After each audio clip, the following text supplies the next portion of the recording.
Andhra, Telangana and NRI Christian matches కోసం Rebecca matrimony మీ perfect match కోసం ఇప్పుడే కాల్ చేయండి. నమస్తే, మీరు చూస్తున్నారు వి మీడియా. యుద్ధం ఇక్కడితో ముగిసినట్టేనా? ఇరాన్ కి అమెరికాకి మధ్య జరుగుతున్నటువంటి ఈ వరల్డ్ వార్ అనేది ఇక మీదట జరగబోయేది లేదా? ఎందుకు, అసలు ఏం జరిగింది అనేది చూసుకుంటే రెండు ఇరువైపులా కూడా ఇరాన్ అలాగే అమెరికా చూసుకుంటే రెండు వైపులా కూడా శాంతి భద్రతలు నెలకొల్పుతున్నట్లు ప్రకటించినట్లు తెలుస్తుంది. ఏదైతే జూన్ 19th కి స్విట్జర్లాండ్ లో రెండు ఒప్పందాల మధ్య ఏవైతే ఒప్పందాలు కుదుర్చుకుంటున్నారో వాటి మధ్య ఈ యుద్ధ వాతావరణాన్ని ఆపేయాలి అన్నట్టు కూడా ప్రకటించారు. ఇందులో ట్రంప్ చూసుకుంటే, అమెరికా ప్రెసిడెంట్ అయినటువంటి ట్రంప్ గారు చూసుకుంటే, హార్మోజ్ జలసంధిని ఎలాంటి టోల్ ఫీజ్ లేకుండా విడుదల చేయాలి అన్నట్టు ప్రకటించారు. అలాగే యుఎస్ నావిక దిగ్బంధనం చేసినటువంటి దాన్ని కూడా తొలగించాలి అన్నట్టు. ఇక మీదట షిప్ల ఇంజిన్ స్టార్ట్ చేయాలి, ఆయిల్స్ ని వదిలేయాలి అంటూ కూడా ట్రంప్ ప్రకటించినట్లు తెలుస్తుంది. ఇది ఎంటైర్ గా ఉన్న ఇది మొత్తం ఎంటైర్ గా మనకి ట్రంప్ ఇచ్చినటువంటి ఒక స్టేట్మెంట్. ఇప్పుడు మనము ఇరాన్ కి సంబంధించినటువంటి డిప్యూటీ ఫారిన్ మినిస్టర్ అయినటువంటి గరీబాబాది ప్రకటించినటువంటి ట్వీట్ అనేది చూసుకున్నాం. స్విట్జర్లాండ్ లో ఈ నెల 19న ఇద్దరికి ఇరువైపులా ఒప్పందం అనేది ఉంది, కానీ కనీసం ఇది 60 రోజులు అంటే మనకి 2 నెలలు కూడా కొనసాగేది ఉంది. అప్పుడే మేము తగ్గేది లేదు, చర్చలు జరగాల్సి ఉంది అంటూ గరీబాబాది ప్రకటించినట్లు తెలుస్తుంది. లెబానాన్ సహా ఇతర ప్రదేశాల్లో అంటే ఇతర ప్రాంతాల్లో మిలిటరీ ఆపరేషన్స్ తక్షణమే నిలిపివేయబడ్డట్లు, డీల్ చేసుకున్నట్టు వెంటనే శత్రువులను మేము యాక్సెప్ట్ చేసినట్లు కాదు, వాళ్ళు యుఎస్ వాళ్ళు ఇచ్చినటువంటి ఏదైతే ప్రకటనలు ఉన్నాయో వాటి పరంగా వాళ్ళు నిలబడతారా లేదా, ఏవైతే వాక్యాలు మాకు ఇస్తున్నారో అంటే ప్రామిసెస్ చేస్తూ ఉన్నారో ఈ ప్రామిసెస్ వాళ్ళు నిలబెట్టుకుంటారా లేదా అంటూ ఈ 60 రోజులు చర్చలు జరుగుతాయి. ఏదైతే స్విట్జర్లాండ్ 19వ తారీఖు జరుగుతున్నటువంటి టాక్ గురించి మనం మాట్లాడుకున్నాం. అది గరీబాబాది చెప్పినటువంటి స్టేట్మెంట్. ఇక్కడ అమెరికా పరంగా చూసుకుంటే ట్రంప్ చెప్పినటువంటిది, నేను హార్మోజ్ జలసంధిని ఏదైతే క్లోజ్ చేసామో దాన్ని విడుదల చేస్తాము, ఎలాంటి నౌక దళాన్ని కూడా మేము దిగ్బంధనం చేయట్లేదు, ఇక్కడతో వదిలేస్తున్నాం అంటూ ట్వీట్ చేశారు. అసలు ఈ రెండింటి మధ్య ఉన్నటువంటి ఈ హార్మోజ్ జలసంధి గురించి మనము పాస్ట్ వీడియోస్ లో కూడా తెలుసుకున్నాము. ఇప్పుడు చూసుకుంటే ఈ ఇరాన్ అలాగే అమెరికా మధ్య శాంతి ఒప్పందం కుదురుతుంది. ఇప్పుడు దీని పరంగా చూసుకుంటే ఇరాన్ చెందినటువంటి 24 బిలియన్ల విలువైనటువంటి ఆస్తి విడుదల పైన ముందుగానే వీళ్ళు చేసుకున్నటువంటి ఒప్పందాల పరంగా ఈ 24 బిలియన్లు చెల్లించాలి అంటూ అమెరికా వీళ్ళకి ఆదేశం చేయడం జరిగింది. ఈ డీల్కి ముందే 12 బిలియన్ల ఆస్తి విడుదల గ్రీన్ సిగ్నల్ లభించిందని ఇరాన్ మీడియా ఆల్రెడీ ప్రకటించినట్లు తెలుస్తుంది. అంటే ఈ ఒప్పందాన్ని వీళ్ళిద్దరు కూడా చేకూర్చుకున్నారు. అయితే ఈ ఇరువైపులా ఉన్నటువంటి ఒప్పందాలు, ఈ 24 బిలియన్ల డాలర్స్ ఏవైతే ఉన్నాయో అది, అలాగే ఈ 12 బిలియన్ల ఆస్తులు ఏదైతే కట్టిక నుంచి తీసుకోండి, ఏదైతే ఈ 24 బిలియన్ల విలువైన ఆస్తి అలాగే 12 బిలియన్ల విలువైనటువంటి ఆస్తి విడుదలకు గ్రీన్ సిగ్నల్ ఇచ్చినట్లు కూడా తెలుస్తుంది.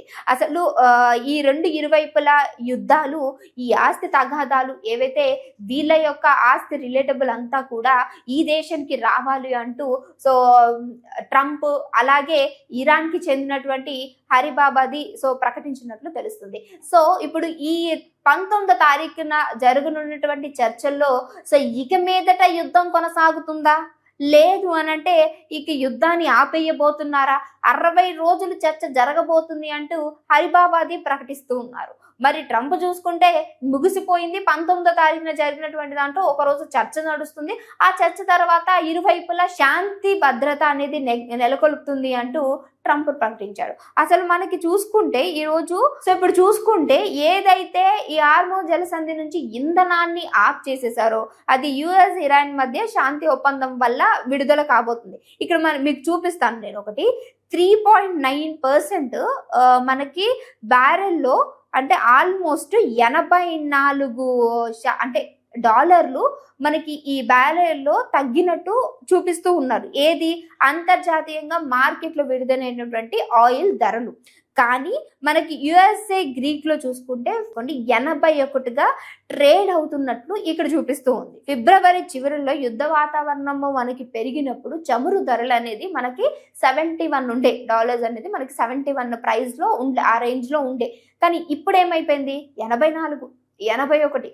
ఇవన్నీ కూడా చూసుకుంటే ఇరాన్, యుఎస్ఏ ఈ రెండు కూడా మనల్ని ఎంత ముంచెత్తాయి అనేది జనాల యొక్క అభిప్రాయం. ఏ విధంగానంటే పెట్రోల్ యొక్క ఖర్చు, అలాగే ఎల్పిజి యొక్క ఖర్చు ఎంత డొమెస్టిక్గా చూసుకుంటే కూడా 3,000 పైన దాటిపోయింది. కమర్షియల్గా చూసుకుంటే 5,000, 6,000 దాటిపోయింది. ఇంకా పెట్రోల్ గురించి మాట్లాడుకుంటే జనాలు రోడ్ల మీద ఎంత ఇబ్బంది పడ్డారు అనేది సో మనం స్పెషల్గా మాట్లాడుకోనక్కర్లేదు. సో ఇప్పుడు ట్రంప్ చూసుకుంటేనేమో నేను అన్ని హార్మోన్ జలసంధిని నేను విడుదల చేసేస్తున్నాను, దీని పరంగా నాకు అసలు ఎలాంటి ఇబ్బంది లేదు, నావిక దళాన్ని కూడా నేను దిగ్బంధనం చేయట్లేదు, నేను మొత్తాన్ని కూడా రిలీజ్ చేసేస్తున్నాను అంటూ ట్వీట్ చేశారు. కానీ ఇక్కడ హరిబాబాది చూసుకుంటే ఏదైతే ఇరాన్కి సంబంధించి డిప్యూటీ గారు ఉన్నారో సో ఆయన ఏమంటున్నారు అనంటే ఇది ఇక్కడతో కొనసాగుతుందా లేదు అంటే ఆపేస్తున్నామా అనేది 19కి జరగబోయే స్విట్జర్లాండ్ యొక్క మీటింగ్లో అంటే భేటీ చేసినప్పుడు రెండు ఇరువైపులా ఉన్నటువంటి దేశాల వాళ్ళు కూర్చొని సమగ్నయంగా మాట్లాడుకున్నప్పుడు ఈ సమాచారంలో ఏదైనా సరే మాకు ఒప్పందం కరెక్ట్ అనిపించినా లేదు మేమిచ్చినటువంటి ప్రకటనలు వాళ్ళు ఫుల్ఫిల్ చేయగలుగుతున్నారు, వాటి పరంగా ఉంటారు, మళ్ళా యుద్ధాన్ని మా పైన ప్రకటించరు అని చెప్పేసి మాకు నమ్మకం కలిగితే ఖచ్చితంగా ఈ యుద్ధాన్ని అక్కడతో ఆపేస్తాము. సో రెండు దేశాల నుంచి కూడా ఏ విధమైనటువంటి ఇబ్బంది ఉండదు అంటూ ప్రకటిస్తున్నారు. అసలు ఒకవైపు చూసుకుంటే ఈ ఒప్పందం ఏదో స్టార్టింగ్లోనే అంటే జనాల అభిప్రాయం ఎలా ఉందంటే మీరు స్టార్టింగ్లోనే ఈ ఒప్పందం చేసుకుని ఉంటే ఆస్తి నష్టం, ప్రాణ నష్టం జరిగి ఉండేది కాదు. మీకు బాగానే బిల్డింగుల్లో కూర్చున్నారు, సో జనాల్ని ఇబ్బంది పెట్టేశారు. దీన్ని రిలేటబుల్గా చూస్తుంటే పక్కన ఉన్నటువంటి ఎన్నో చిన్న రాష్ట్రాలు అంటే దానికి సంబంధించినటువంటి ఊర్లు అన్నీ కూడా ధ్వంసం అయిపోయాయి. సో దాన్ని చూసుకుంటే ఖత్తర్, కువైట్, దుబాయ్ అన్నీ కూడా సర్వనాశనం పట్టించేశారు అంటూ జనాల అభిప్రాయం. సో ఏదేమైనప్పటికీ ఎట్టకేలకి యుద్ధ వాతావరణం బహుశా 19th ఈ చర్చల వరకైనా సరే ముగిసింది, అమ్మయ్య అనుకునేటు విధంగా అటు ఇరాను అండ్ ఇలానే యుఎస్ఏ ఈ రెండు దేశాల ప్రజలైతే కొంచెం మనశాంతిగా ఉన్నట్టు తెలుస్తుంది. చూద్దాం మరి 19కి ఏం జరగబోతుంది. సో రెండు ఇరువైపుల దేశాలు నిజంగానే సో శాంతి భద్రత నెలకొల్పే విధంగా ఉంటారా? సో ఆ యొక్క కట్టడాలు ఏవైతే వీళ్ళు ఇస్తున్నటువంటి ప్రామిసెస్, ఇటు సైడ్ దేశం ఇస్తున్న ప్రామిసెస్ రెండు కూడా అంటే వీళ్ళకి నచ్చిన విధంగా ఉంటున్నారా? ఆ 60 రోజుల చర్చ నిజంగానే మనకి ఇరాన్ డిప్యూటీ అయినటువంటి ఫారిన్ మినిస్టర్ హరిబాబాది చెప్పినటువంటిగా 60 రోజులు నడుస్తుందా? అసలు ఏం జరగబోతుంది అనేది ముందు రాబోయే వీడియోస్లో మనం తెలుసుకోబోతున్నాము. సో అప్పటి వరకు చూస్తూనే ఉండండి అవర్ ఛానల్. డెఫినెట్గా ఇరాన్కి అమెరికాకి మధ్య యుద్ధం ఇక్కడతో ముగిసిందనే అనుకోవచ్చో లేదో అనేది కూడా సో రాబోయే వీడియోలో తెలియదు. ఇంకో వీడియోతో మళ్ళీ కలుస్తాం. చూస్తూనే ఉండండి అవర్ ఛానల్.